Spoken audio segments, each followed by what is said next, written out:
अस्सलाम वालेकुम, मैं हूं एडवोकेट माजिद हुसैन और आप देख रहे हैं मेरा यूट्यूब चैनल। तो आज का टॉपिक बहुत ही अहम टॉपिक है जो हर इंसान के काम आ सकता है, लिहाजा ये वीडियो गौर से देखिएगा और पूरी देखिएगा। आज का जो हमारा टॉपिक है वो है हैबियस कॉर्पस। हैबियस कॉर्पस ये एक रेट की किस्म है। अगर कोई इंसान डिटेन है, इलीगली डिटेन है, गैर कानूनी तौर पे वो कैद है, तो उसे बाजियाब कैसे करा सकते हैं आप। बेसिकली आज का हमारा टॉपिक इस बात पे है। हैबियस कॉर्पस ये एक रिट है जो कि सेशन कोर्ट में भी हो सकती है और हाई कोर्ट में भी हो सकती है। अगर कोई मैटर ज़िले के अंदर है तो आप सेशन कोर्ट से इसकी डायरेक्शन या बैलेंस निकलवा सकते हैं। अगर आउट ऑफ डिस्ट्रिक्ट कोई मसला है तो आप हाई कोर्ट से इसका बैलेंस या इसका डायरेक्शन ले सकते हैं। अब देखते हैं कि हम हैबियस कॉर्पस जो 491 CRPC के तहत होती है, इससे सेशन कोर्ट से बैलेंस कैसे निकलवा सकते हैं और हाई कोर्ट से बैलेंस और डायरेक्शन कैसे निकलवा सकते हैं। बाज़ औक़ात ऐसे होता है कि कोई इंसान, मिसाल के तौर पे कोई एक बंदा है जिसने अपने मुलाजिम को कैद कर रखा है गैर कानूनी तौर पे। हालांकि मुलाजिम का काम होता है कि उसके घर के काम करना, उसका ये कोई हक नहीं बनता कि वो उसे कैद भी कर दे। उसे बाजियाब कराने के लिए आप हाई कोर्ट से या सेशन कोर्ट से डायरेक्शन भी ले सकते हैं। सेशन कोर्ट या हाई कोर्ट मुतलका SHO, जो थाने का SHO है पुलिस का, उसे डायरेक्शन करेगा कि फ़लाँ जगह पे कोई बंदा गैर कानूनी तौर पे कैद है जिसे बाजियाब करके मेरे पास पेश किया जाए। वो मुतलका SHO उस बंदे को बाजियाब कराएगा और अदालत में पेश करेगा।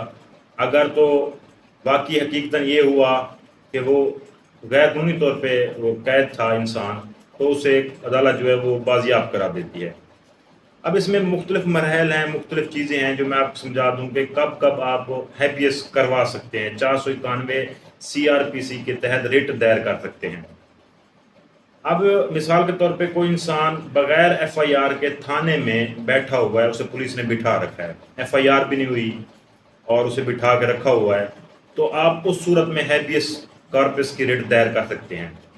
वहाँ से आप डायरेक्शन भी ले सकते हैं। मोस्टली इन केसेस में बैलेंस निकाला जाता है, जो मौके पे जाके वहाँ पे सिचुएशन देखता है कि वाकई ही वहाँ पे इलीगली तौर पे बंदा डिटेन है या नहीं है, इलीगल तौर पे उन्होंने अपनी कस्टडी में रखा हुआ या नहीं रखा हुआ। अगर रखा हुआ है तो वो उसे बाजियाब कराता है। रिपोर्ट जो है वो मुतलका कोर्ट, हाई कोर्ट हो या सेशन कोर्ट हो, उसे पेश करता है। ये एक सूरत हो गई जिसमें मतलब गैर कानूनी तौर पे किसी इंसान को पुलिस वालों ने कैद कर रखा हो, ये एक सूरत होगी। दूसरी सूरत ऐसे होगी जैसे बाज़ औक़ात कुछ कपल्स निकाह कर लेते हैं।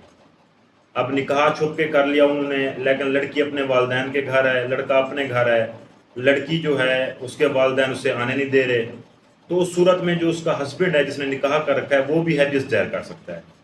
वो हैबियस दायर करके डायरेक्शन करवा के उस लड़की को बाजियाब करा सकता है, बाशर्त ये कि मुतलका कोर्ट में आके लड़की उस अपने खामंद के हक में बयान दे। तो अगर वो देती है बयान कि हाँ वाकई ये मेरा खामंद है, मैं इसके साथ जाना चाहती हूँ, तो वो लड़की को खामंद के साथ जाने दीजिएगी कोर्ट। अगर वो कहती है कि नहीं मेरा ये खामंद नहीं है, तो वो उनके वालिदैन के साथ ही जाने देगी।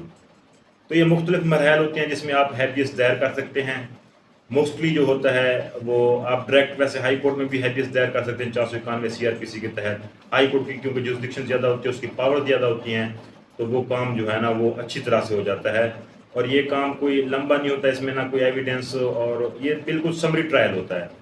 मतलब इसमें फ़ौरन काम हो जाता है, इसमें कोई लंबी डेटें और एविडेंस वगैरह ये चीज़ जैसे ट्रायल चलता है ना, वो नहीं होता। इसमें मुख्तसर काम होता है। आपने जो ही रिट दायर की, आपकी डायरेक्शन हो जाएगी और आपका काम हो जाएगा। तो ये छोटी सी मालूमात थी जो मैंने आपसे शेयर करनी थी। अगर आपको वीडियो अच्छी लगी हो तो काइंडली इसे लाइक कीजिएगा, चैनल को सब्सक्राइब करना मत भूलिएगा। और अगर आपका कोई भी क्वेश्चन हो तो काइंडली आप कमेंट बॉक्स में मुझसे पूछ सकते हैं। अस्सलाम वालेकुम, थैंक यू।